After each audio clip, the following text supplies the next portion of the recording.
మత ఉన్మాదం తలకెక్కితే గాడిద కూడా గుర్రంలాగే కనబడుతుంది.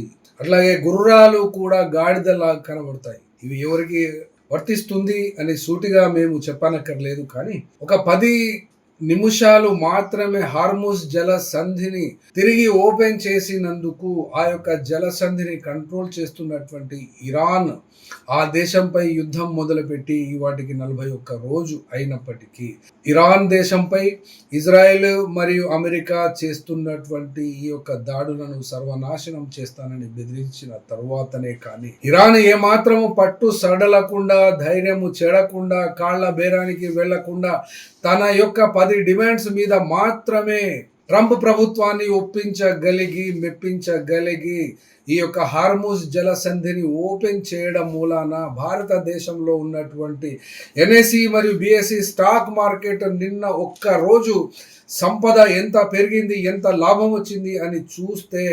11,07,000 కోట్లు, అనగా 17 లక్షల కోట్లు. మన బడ్జెట్ ఎంత? 50 లక్షల కోట్లలో కేవలం హార్ముజ్ జలసంధి ఓపెన్ 10 నిమిషాలు చేసినందుకే భారతీయులకు సంపాదించినటువంటి సంపదలో నిన్న ఒకే రోజు ఆర్జించినటువంటి మొత్తము 17 లక్షల కోట్లు.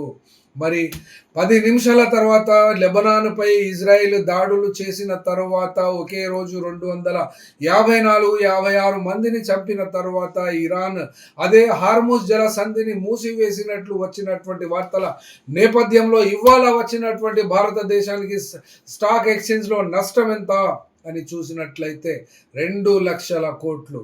ఒకే ఒక్క దేశం ఈ యొక్క నష్టాన్ని భరిస్తుంది, లాభాన్ని ఆర్జిస్తుంది అంటే హార్ముజ్ జలసంధి. ఈ హార్ముజ్ జలసంధిని నియంత్రించి ప్రపంచం మొత్తంలో ఉన్నటువంటి యావత్ దేశాలలో అమెరికాను, ఇజ్రాయెల్ను ఛాలెంజ్ చేసినటువంటి అతి గొప్ప దేశం మరియు ధైర్యం కలిగినటువంటి దేశం, ఇస్లాం మతానికి చెందినటువంటి దేశం, ముస్లిం మతానికి చెందినటువంటి దేశం అయితే జీర్ణము ఎంతమందికి అవుతుంది, అజీర్తి ఎంతమందికి అయ్యింది?